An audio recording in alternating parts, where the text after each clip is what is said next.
हाल ही में हमारे देश की वित्त एवं कॉरपोरेट मंत्री निर्मला सीतारमन ने कॉरपोरेट कानून संशोधन विधेयक 2026 लोकसभा में प्रस्तुत किया। साथ ही इस विधेयक को संयुक्त संसदीय समिति को भेजने की भी उन्होंने सिफारिश की। ये प्रस्ताव भी प्रस्तुत कर दिया ताकि इस विधेयक की गहन जांच की जा सके। संयुक्त संसदीय समिति आने वाले मॉनसून सत्र के पहले सप्ताह के आखिरी दिन अपने सुझाव इस पर प्रस्तुत करेगी, यानी अपनी रिपोर्ट इस पर प्रस्तुत करेगी। यहाँ पर ये जानना आपके लिए बहुत इंपॉर्टेंट है कि कॉर्पोरेट कानून संशोधन विधेयक के माध्यम से कंपनी अधिनियम 2013 और लिमिटेड लायबिलिटी पार्टनरशिप एक्ट 2008 में किस प्रकार के बदलाव लाए जा रहे हैं। आज हम इन बदलावों पर ही चर्चा करेंगे। सबसे पहले इसके उद्देश्य को जान लीजिए कि इस तरह के बदलाव सरकार क्यों कर रही है। सरकार वस्तुतः व्यापार को आसान बनाना चाहती है और व्यापार को आसान बनाने के लिए वो अपने रेगुलेटरी ढांचे में कुछ बदलाव करना चाहती है, यानी जो विनियामक प्रक्रियाएं हैं वो आसान बनाना चाहती है, सरल बनाना चाहती है, कॉम्प्लायंस को सरल बनाना चाहती है ताकि कंपनी मुक्त भाव से व्यवसाय कर सके, बिजनेसेस कर सके और भारत का जो आर्थिक वृद्धि है वो बढ़ सके। साथ ही सरकार ईज ऑफ डूइंग बिजनेस को भी बढ़ावा देना चाहती है। ईज ऑफ डूइंग बिजनेस के माध्यम से सरकार पेपर वर्क को कम करना चाहती है और पेपर वर्क को कम करने के साथ साथ डिजिटलाइजेशन को बढ़ावा देना चाहती है। जैसे वो जो एनुअल जर्नल मीटिंग है उसके लिए भी सरकार ने इसमें कुछ महत्वपूर्ण बदलाव किए हैं, यानी आप वर्चुअल मीटिंग कर सकते हैं।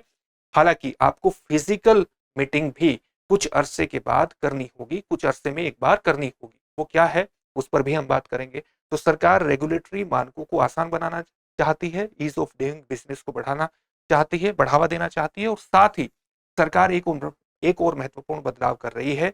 ऐसे बहुत सी चीजें, ऐसे बहुत से अपराध जो पहले क्रिमिनल माने जाते थे, क्रिमिनल ऑफेंस माने जाते थे, अब उनको अपराध की श्रेणी से बाहर ला करके उनमें केवल जुर्माने की व्यवस्था करेगी, आर्थिक दंड की व्यवस्था सरकार करने जा रही है। तो ये तीन महत्वपूर्ण बदलाव हैं।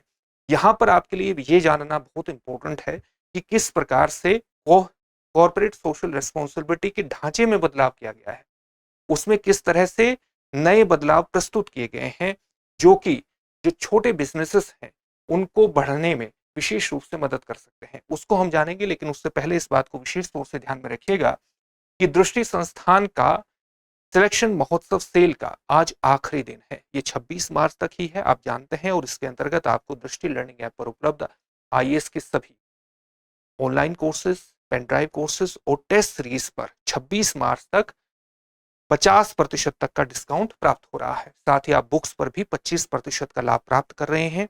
आज इसका आखिरी दिन है तो इसका लाभ उठाइए और लाभ उठाने के लिए डिस्क्रिप्शन में दिए गए लिंक पर जाइए और जिस भी कोर्स से आप जुड़ना चाहते हैं उससे जुड़ जाइए, या आप दृष्टि लर्निंग ऐप के माध्यम से भी इस सुविधा का लाभ उठा सकते हैं। इसको डाउनलोड कर लीजिए। अगर किसी भी प्रकार का डाउट है तो 8750187501 पर कॉल कर लीजिएगा। इसका एक लाभ आपको 26 मार्च तक दृष्टि संस्थान के GS studio foundation live online course पर भी मिल रहा है।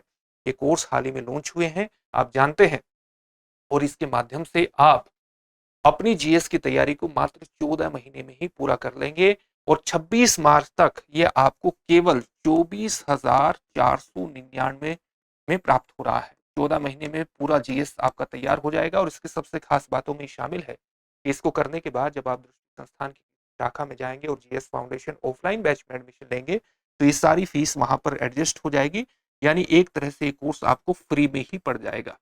यह आपको हिंदी, इंग्लिश और इंग्लिश तीनों ही माध्यमों में प्राप्त होगा। हिंदी माध्यम का बैच 27 अप्रैल से, इंग्लिश का बैच 28 अप्रैल से और इंग्लिश का बैच 29 अप्रैल से प्रारंभ हो रहा है। इंग्लिश के बैच में हिंदी और इंग्लिश दोनों में चीजें समझाई जाएंगी, नोट्स उपलब्ध होंगे इंग्लिश में। आपको 2 वर्षों की करंट अफेयर्स की क्लासेस का एक्सेस रहेगा, जो पढ़ाया जाएगा उसकी पीडीएफ फाइल मिलेगी। नोट्स बनाने में दिक्कत नहीं होगी, आप अपनी तैयारी का मूल्यांकन कर सके। इसके लिए प्रीलिम्स और मेंस के 18 टेस्ट भी होंगे। अपने आप में कंप्लीट पैकेज है, अभी एडमिशन लीजिए। एडमिशन लेने के लिए डिस्क्रिप्शन में दिए गए लिंक पर आप जाकर के एडमिशन ले सकते हैं, या दृष्टि लर्निंग ऐप डाउनलोड कर लीजिए, वहां से भी एडमिशन हो जाएगा। जब एडमिशन ले रहे हो और इस फीस पर आपको और डिस्काउंट चाहिए, मैक्सिमम डिस्काउंट चाहिए, तो मनीष कोड के इस्तेमाल से आपको ये डिस्काउंट प्राप्त हो जाएगा। इस कोड का इस्तेमाल कर लीजिएगा। इस फीस को आप ईएमआई पर भी जमा करा सकते हैं। किसी भी प्रकार का डाउट होने पर 8750187501 पर कॉल कर लीजिएगा। चलिए अब देखते हैं कि सरकार ने किस प्रकार से कंपनी अधिनियम 2013 और जो लिमिटेड लाइबिलिटी पार्टनरशिप एक्ट है 2008 उसमें किस प्रकार के बदलाव करे हैं। जहां तक हम लिमिटेड लाइबिलिटी पार्टनरशिप की बात करते हैं तो उसका मतलब क्या है, ये एक हाइब्रिड मॉडल है। हाइब्रिड मॉडल क्या है कि आप इसे साझेदारों की तरह चला सकते हैं, आप इसे फ्लेक्सिबल तरीके से अपने बिजनेस को आगे बढ़ा सकते हैं इस प्रक्रिया के माध्यम से, और साथ ही इसे कंपनी की तरह सुरक्षा भी प्राप्त होती है। यानी अगर इसे लिमिटेड लायबिलिटी पार्टनरशिप के अंतर्गत किसी प्रकार का दावा एलएलपी को मान लिया एक कंपनी की तरह ये फंक्शन कर रही है और इस पर किसी प्रकार का दावा किया जाता है, तो आपकी जो पर्सनल प्रॉपर्टी है, जो इसके पार्टनर है, उनकी पर्सनल प्रॉपर्टी सुरक्षित रहेगी। केवल उसी पर दावा किया जा सकता है जितना आपने इसमें निवेश किया है।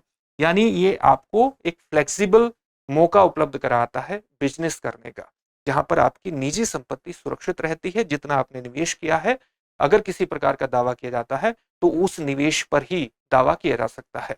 तो ये आपको एक बेहतर एक हाइब्रिड मॉडल है कि आप इसकी अपना, यानी इसमें आप कह सकते हैं कि जो साझेदार हैं वो अलग हैं और ये जो फर्म है ये अपने आप में अलग है। इसको कंपनी की तरह सुरक्षा प्राप्त होती है और आपका इंडिविजुअलिटी बनी रहती है।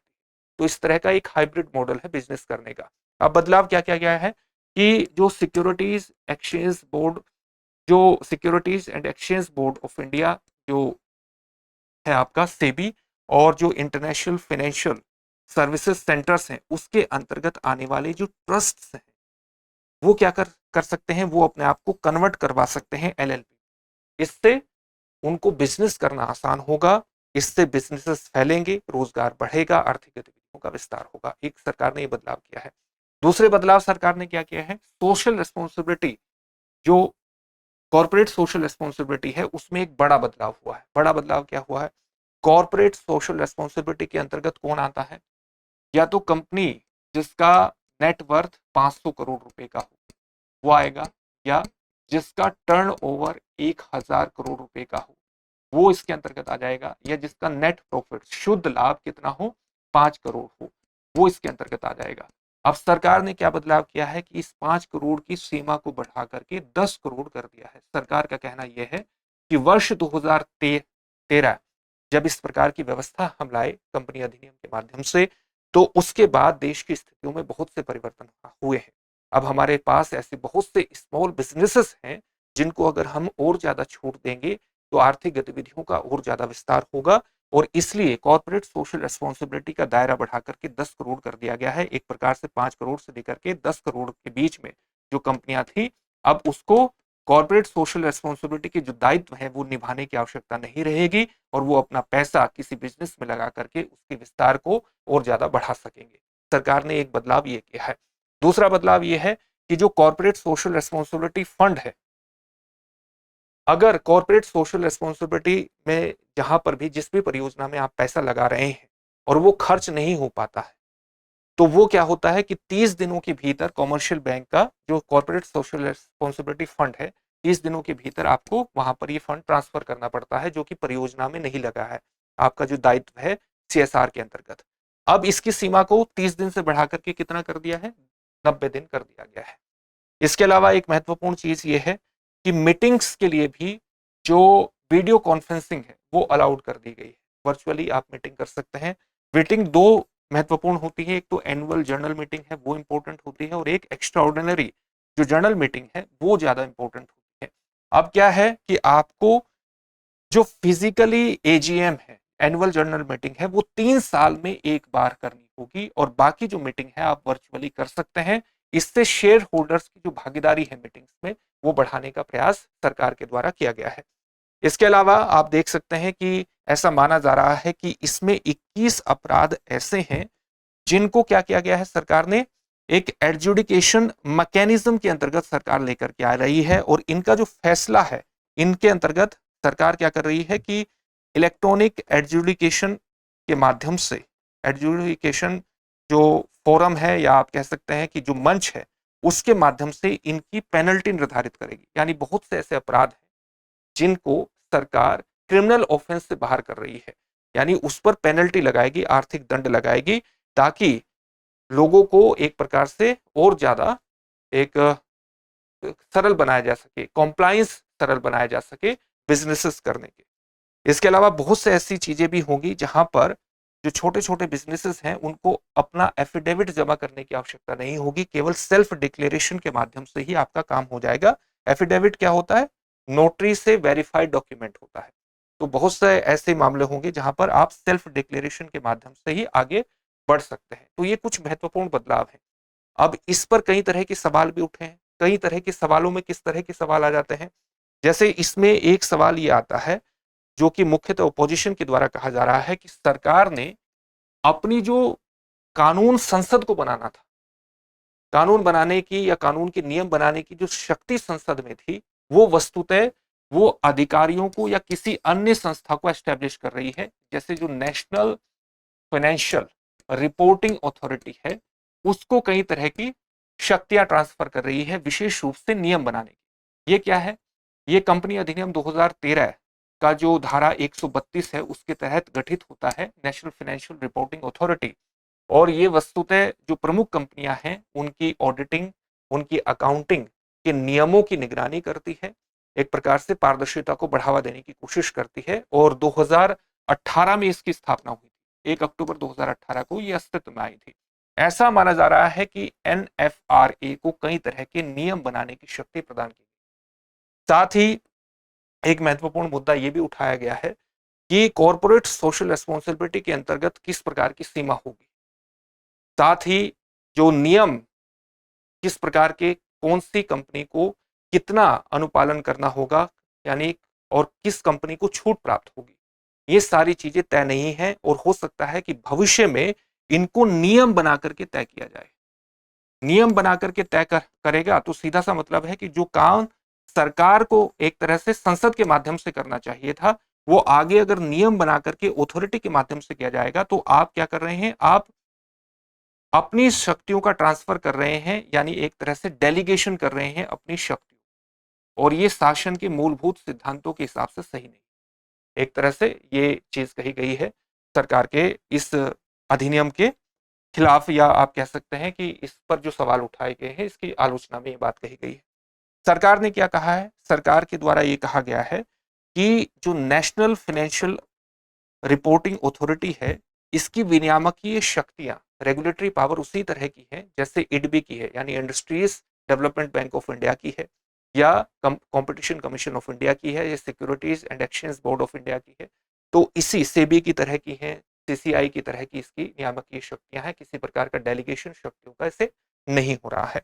दूसरा, सरकार का कहना यह है कि जो सरकार पर आरोप लगाया गया है कि सीएसआर का जो सीमा है वो 5 करोड़ से बढ़ा करके एक 10 करोड़ कर दिया गया है।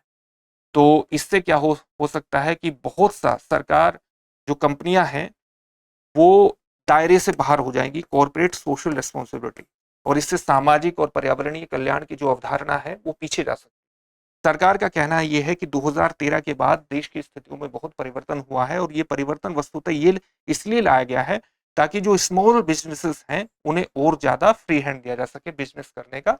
और बाकी के दो मानक है, यानी जहां पर 500 करोड़ का एक नेटवर्थ निर्धारित है और 1000 करोड़ रुपए का टर्नओवर है, ये निर्धारित है, उनमें किसी प्रकार का बदलाव नहीं किया गया है सीएसआर के अंतर्गत। सरकार का ये भी कहना है।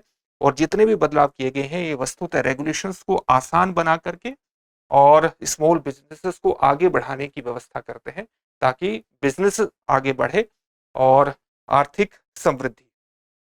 अब इससे जुड़े हुए एक प्रश्न को भी देख लेते हैं। कॉर्पोरेट लॉज अमेंडमेंट बिल 2026 किन 2 अधिनियमों में संशोधन करता है? आपके सामने ऑप्शंस हैं।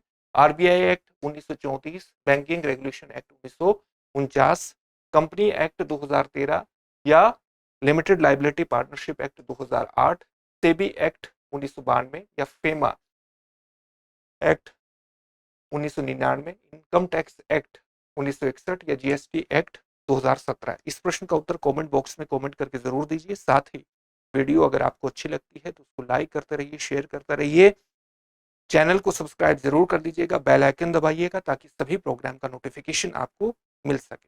फिर से एक नई सेशन में आपसे मुलाकात होगी। अब एग्जाम की तैयारी को और बेहतर करने के लिए हमारे चैनल को लाइक, शेयर और सब्सक्राइब करना ना भूलें।